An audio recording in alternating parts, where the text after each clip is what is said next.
రాజ్యాంగం భారతీయ జనతా పార్టీ కొనసాగిద్దాం బాబాసాహెబ్ అంబేద్కర్ ఆశయాలను కొనసాగిద్దాం బాబాసాహెబ్ అంబేద్కర్ ఆశయాలను భారతీయ జనతా. శుభాకాంక్షలు. నిన్న నరేంద్ర మోడీ గారు అంబేద్కర్ గారి ఆశయాలతో రాయబడ్డ ఈ రాజ్యాంగాన్ని వక్ఫ్ బోర్డుకు ఎలాంటి తావులేదని చెప్పి ఉద్ఘాటించడం జరిగింది. దాన్ని సమర్థిస్తూ ఈరోజు ప్రజలందరూ కూడా నరేంద్ర మోడీ ప్రభుత్వాన్ని మీరందరూ స్వాగతిస్తూ ఉన్నారు. అలాగే ఈరోజు భారత రాజ్యాంగాన్ని లిఖించిన డాక్టర్ అంబేద్కర్ సాహెబ్ గారిని గుర్తు చేసుకుంటూ ప్రజలందరూ కూడా ఆయన రచించిన రాజ్యాంగం ప్రకారం నడిచి ఆయన గౌరవించాల్సిందిగా మేము విన్నవించుకుంటున్నాం. భారత్ మాతాకి ఓకే. 5వ డివిజన్ కోర్కంపిలో మన భారతీయ ఆవిర్భావ దినోత్సవాన్ని పురస్కరించుకోవడానికి కులమత భేదాలు లేకుండా కాన్స్టిట్యూషన్ అంబేద్కర్ అందరి కోసం రాశారు.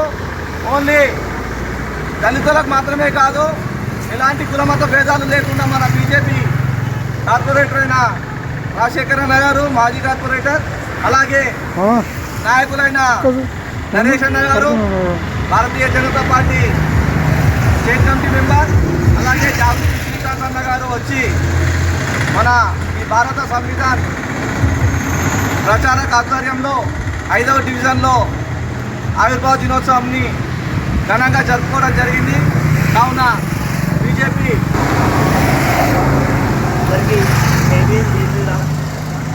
భారత రాజ్యాంగ ఆవిర్భావ దినోత్సవ శుభాకాంక్షలు ప్రజలకు. అలాగే ఈ రోజున జరుగుతున్నటువంటి భారత రాజ్యాంగ ఆవిర్భావ దినోత్సవం 75 సంవత్సరాలు పూర్తి చేసుకుంటున్న శుభ సందర్భంగా మనకు ఈరోజే ఒక సుప్రీంకోర్టు నుంచి ఒక తీర్పు వెలువడింది. ఎలాగైతే మన స్వాతంత్ర దినోత్సవాలు ఆజాదీ కా అమృత మహోత్సవాలను ఒక సంవత్సరం పాటు నిర్వహించాము, అలాగే ఈ భారత రాజ్యాంగ దినోత్సవ గణతంత్ర దినోత్సవాలను 26/1/2025 రోజు వరకు సంవత్సరం పాటు కూడా గ్రామ స్థాయి నుండి మండల స్థాయి, జిల్లా స్థాయి, రాష్ట్ర స్థాయి, జాతీయ స్థాయిలో నిర్వహించాలని గౌరవ రాష్ట్రపతి ద్రౌపది ముర్ము గారు ప్రకటించారు. ఇది ఈరోజు వచ్చిన వార్త. భారతీయ సంవిధాన ప్రచారక దళ ఆధ్వర్యంలో గత 2 సంవత్సరాల నుంచి మేము కేంద్ర రాష్ట్ర ప్రభుత్వాలను నిర్ణయించుకోవడం జరిగింది. ఫ్యాక్స్ల ద్వారా, మెయిల్ల ద్వారా రాష్ట్రపతి గారికి, ప్రధానమంత్రి మోడీ గారికి, సీఎం గారికి ఇట్లా లేఖలు ఫ్యాక్స్ల ద్వారా, మెయిల్స్ ద్వారా పంపించడం జరిగింది.